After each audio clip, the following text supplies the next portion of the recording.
We've had a really bad spring after a really bad winter, and the temperatures have been really low for the time of year.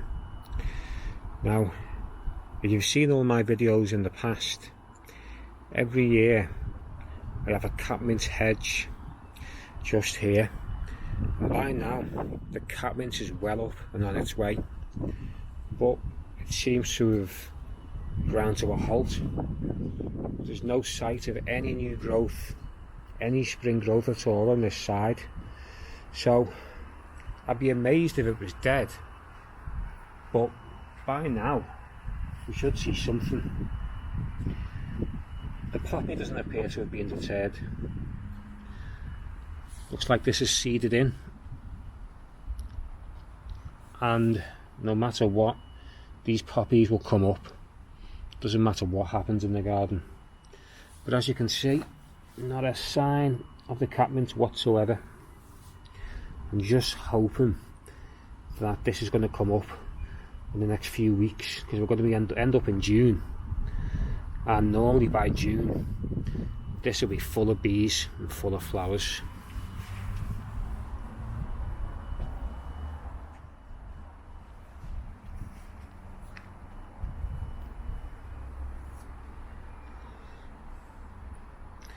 This broom hasn't been affected by the bad weather. It's flowering just at the time it normally flowers. This one's called Lena, fantastic exotic looking plant. Just behind it, this rhododendron is just starting to fade, but that's flowered and that's done well. And these sort of plants, they actually like a bit of the wet weather.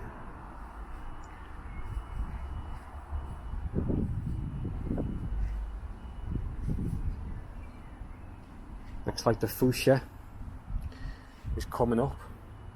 Now that's one plant I'd expect to come up late in a bad spring, but it doesn't appear to be affected like the Cartmans.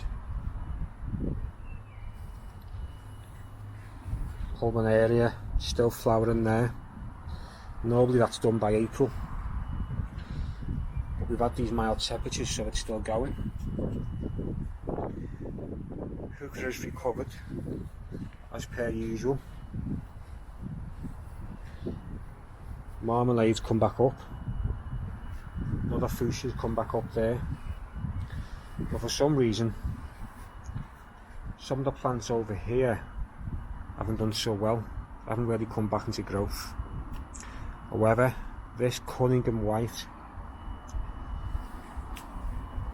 this one's come up just at the right time.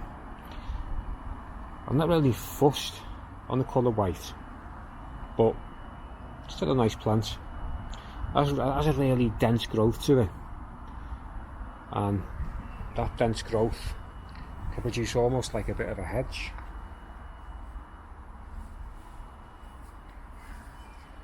Blue Danube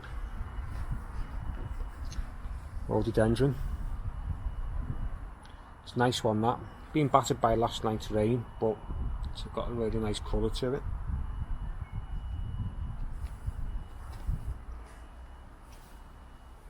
Amphilodes is still flowering. Cherry Ingram, fantastic April flowering plant. And I can see some of the daylilies have come up as well, as per usual. But this is a worry. The Fuchsia has really suffered. Now, this central frond here is pretty tough. There's no spear pull there. There's no spear pull on the central crown. But what's happened is all these outer leaves have been battered and they're full of fungus. This doesn't like constant wet weather. We've had a really cold winter, and then we've just been battered by the rain, and it's in a right sorry state.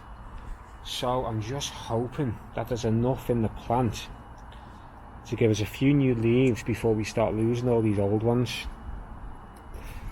And the disappointing thing is, this is hardy in Britain. I mean, this has survived, but it's not thriving at all. Just hope I can rescue it.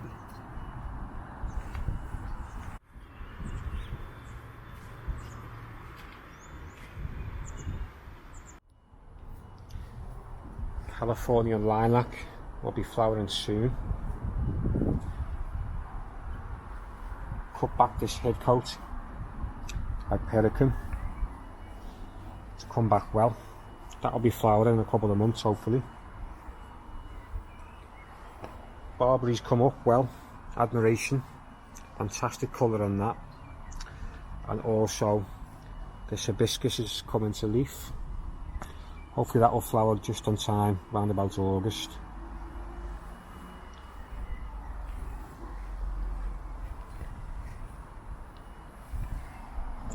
Looks like I've planted these campanulas along here, they'll be flowering soon.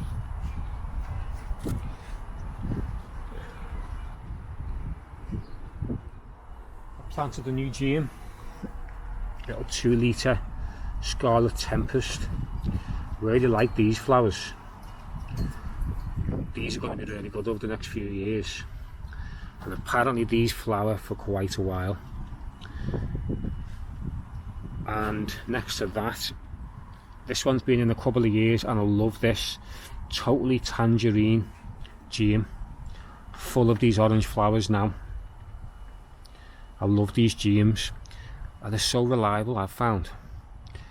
I think these suit our climate as well, because they do like a bit of the water. Well, all plants like water, but these like it more than others, to keep them going. Little Dwarf, Aztec Gold, Fuchsia. It's a sporum Tom Thumb in the middle. How that didn't get battered during the winter, I don't know, but I'll take it. Seems to be doing okay. Then we've got another rhodie behind, rhododendron, another Cunningham White. Now if we pan down this part of the garden, you'll see it's an absolute mess. There's work going on in the house, and also I'm going to replace the patio, so I'll feature that part of the garden on a later video. Also, I forgot to mention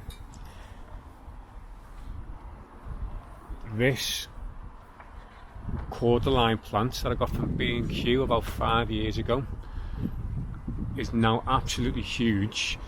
Now the top of this got done by the frost, but it survived, and this is going to flower.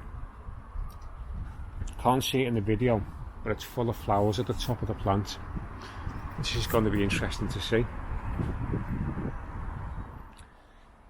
This Piracantha Bush that I've pruned to look like a tree is also going to flower by the looks of it.